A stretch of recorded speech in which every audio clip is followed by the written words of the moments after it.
What I'd like to do is go over more, unpack this, and talk in and around the whole question of the difference between subjectivity, where I'm caught in my own private world, and it's a world that I see because I see it, it is there, as opposed to living in the world of the given, because it is there, because it is given, I see it. Two completely different worlds. Now, the only way that I, as an individual, can shift from living in my own private world to the world of the given is to become alive to the given. Now, to the facts of the given.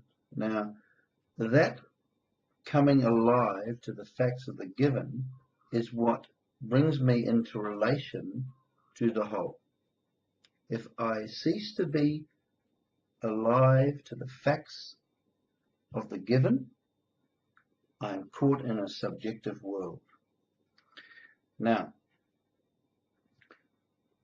when we react, when we get upset about ourselves, other people in the world, and I'm just going to take some examples of that. Let's say that, first of all, I find that I'm doing something, I've done something that's not very good, or something stupid, or something that I've attempted something and I've failed in the attempt. What I've attempted and what I've failed, that is simply failing in an attempt to get something or to do something. However, we don't just stick to the facts. We cease to become alive to the facts the moment we recognize that we failed at doing something, and then we go, I am a failure. I'm such a failure. Now what I've done is I've made myself into an object called a failure. Now, you can never be alive to the fact of being a failure. You can have an experience of being a failure, but as soon as you have the conclusion, any conclusion about yourself, positive or negative, is always, according to my teacher Atma Prakasananda, always an erroneous notion. So what happens is, as soon as you say, I am a failure, there is no aliveness to facts anymore. You're no longer an individual who is alive to facts, meeting events with what they call in karma yoga, or they call in yoga, the psychology of the Gita, sameness of mind. You are now, there's no aliveness to facts. There's just simply a feeling of I am a failure. I am a thing, and that feeling of myself takes up all the room. Another example. Let's say, for example, there is a feeling of loneliness, and I'm just simply alive to the fact that I'm lonely, or I'm alive to the fact that I'm angry, or that I'm alive to the fact that I'm frustrated. Because in Vedanta, we don't want to make ourselves into anything, like I've said before in other talks. We just simply want to be alive to the facts. Now, when I have a relation to my private emotions and reactions to this, and I'm alive to them, there's me as an individual who is alive to these various emotions that are coming and going. That's not a problem. That's just simply being in contact with what is. The problem is, what happens is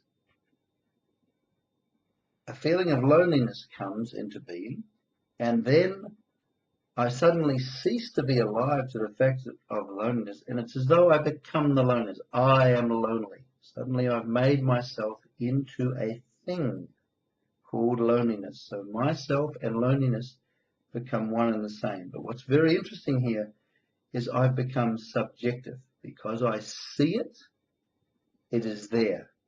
Because I see myself as lonely, I am there as lonely. It's completely a private creation, a projection, as Swami Dayananda calls it, and my teacher calls it.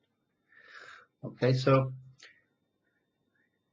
when I'm alive to facts, there is me, the individual, who is simply alive to what is happening.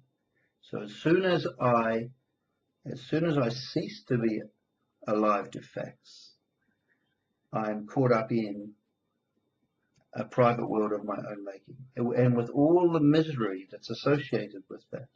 Because if I'm frustration and I'm anger and I'm loneliness and I'm a failure and I'm pathetic and all of this type of thing, that the experience I'm having is true. So I'm having the experience that I am that. But what we're saying is that there is no being alive to facts there. That is just simply experiencing the projection as if it's factual, which it's not. It's just a projection. Now, so that covers being alive to facts in terms of myself. Now, what about being alive to facts concerning other people? People do things. They do good things. They do, in reference to ourselves, we go, I like that, and I don't like that. Now, this is just factual. You will like what certain things that people do, and you will dislike what other people do. There is no problem with liking and disliking the actions of other people. So you're alive to the fact of what people do, and you're also alive to the fact of what your reactions are in relation to what people do. There's still no problem, is there? Because you're meeting the whole event, what people are doing and what's happening in terms of yourself and reactions, with this aliveness to facts. What is called sameness of mind. You're meeting it just simply being alive to it. You're not trying to change it around or deny it. Now, what happens though is this: someone does something, and I can go, God, they're such annoying people. Suddenly, there's no such thing. You never actually, in the world of the given, there is never such a thing as an annoying person.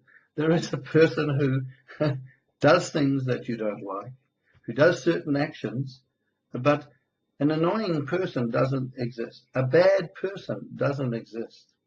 A total idiot doesn't exist. These are just simply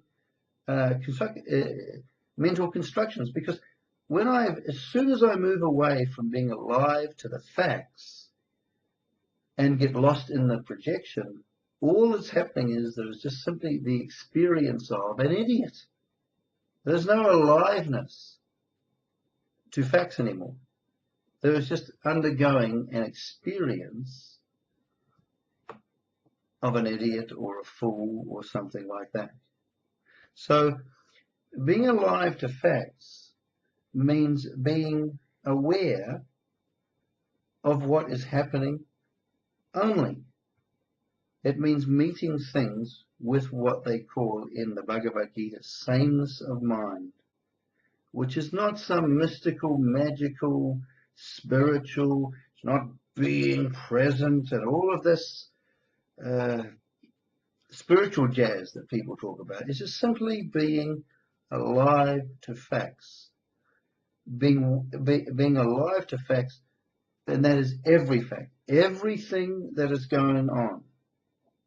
What is happening, your reactions to what is happening. So this being alive to facts is what becomes the basis of our living. And we can learn to become more and more. We can learn to live in the world of the given. But we never live in the world of the given when we are living in our subjective world. And the only way to move from our subjective world to living in the world of the given is to become alive to it.